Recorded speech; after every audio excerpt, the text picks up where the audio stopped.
2011-332, kelas non-reguler semester 1, kampus Sekolah Tinggi Ekonomi Kaula Kapuas, dosen atau ASDE, Elsa, Sosiologi Magister Administrasi Publik. Baik, saya akan mengerjakan tugas UAS dari matkul pengantar teori ekonomi yang dijabarkan atau disampaikan melalui media video. Baiklah, kita memulai. Yang pertama yaitu apa saja ilmu yang dipelajari tentang teori ekonomi. Ilmu yang dipelajari di teori ekonomi ialah mikro dan makro.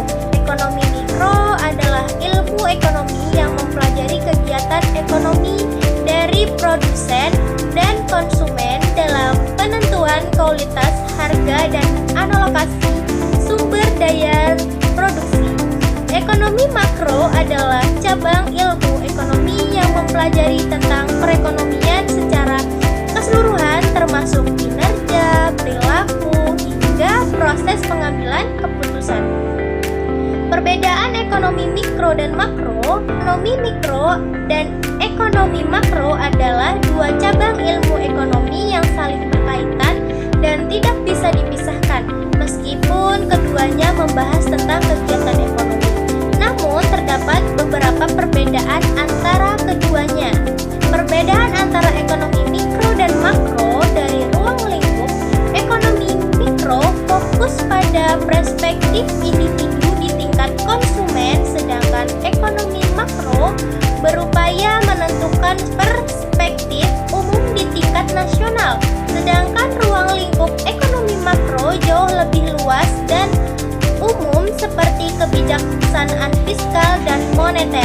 Sedangkan ruang lingkup ekonomi mikro lebih spesifik seperti rumah tangga dan perusahaan. Tujuan dari ekonomi mikro adalah untuk memahami perilaku konsumen dan perusahaan dalam mengambil keputusan ekonomi, serta menentukan harga dan kualitas barang dan jasa yang diperjualbelikan. Sedangkan tujuan dari ekonomi makro adalah untuk memahami dan menganalisis perubahan ekonomi secara keseluruhan seperti inflasi, tingkat harga, tingkat pertumbuhan ekonomi, pendapatan nasional, produk domestik bruto, PDB, dan perubahan pengangguran. Teori ekonomi mikro membahas tentang teori harga, teori produksi, dan teori pasar.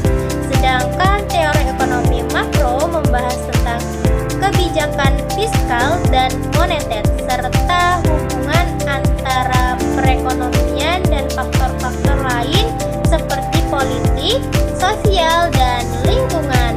Contoh kegiatan ekonomi mikro adalah jual beli, bekerja, dan sebagainya. Sedangkan contoh kegiatan ekonomi makro adalah kebijakan fiskal dan moneter pemerintah seperti pengaturan suku bunga, pengeluaran pemerintah, dan pajak. Dalam ekonomi ini kita mengenal ekonomi mikro dan ekonomi makro. Namun terdapat perbedaan dalam ruang lingkup, tujuan, teori, dan contoh. 2. Manfaat mempelajari ilmu ekonomi terhadap diri maupun orang lain.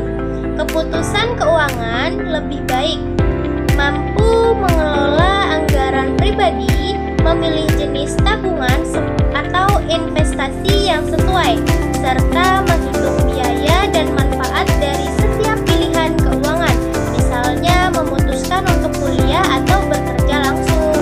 Yang kedua, kemampuan analitis meningkatkan pembelajaran mengidentifikasi faktor-faktor yang mempengaruhi suatu masalah, mengevaluasi konsekuensi jangka pendek dan panjang atau suatu tindakan, serta membuat keputusan yang rasional berdasarkan data dan logika. Yang ketiga yaitu mengatasi masalah sosial ekonomi, memahami akar masalah seperti kemiskinan, kesenjangan pendapat, atau pengangguran sehingga dapat berkontribusi pada penyusunan solusi yang efektif dan berkelanjutan untuk masyarakat.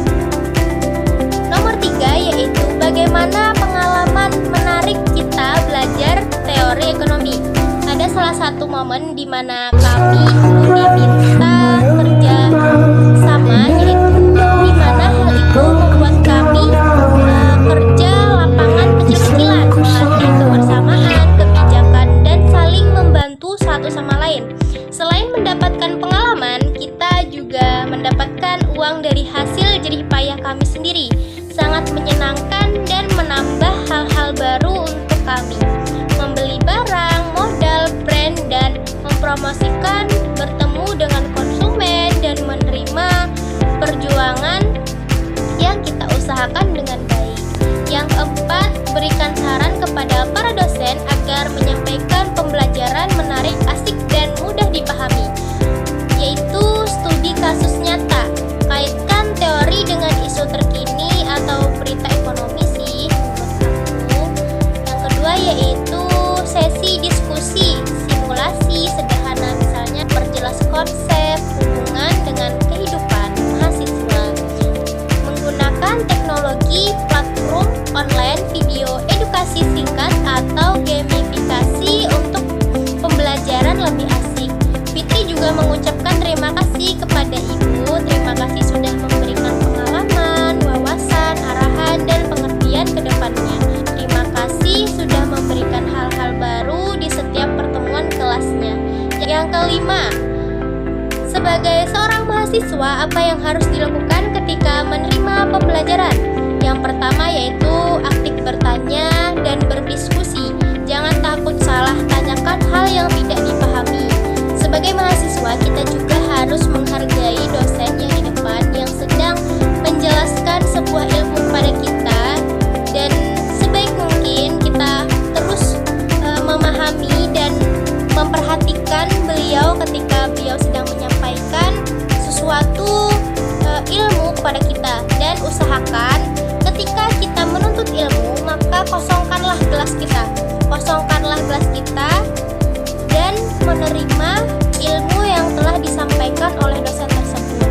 Insya Allah itu akan bermanfaat di masa kedepannya.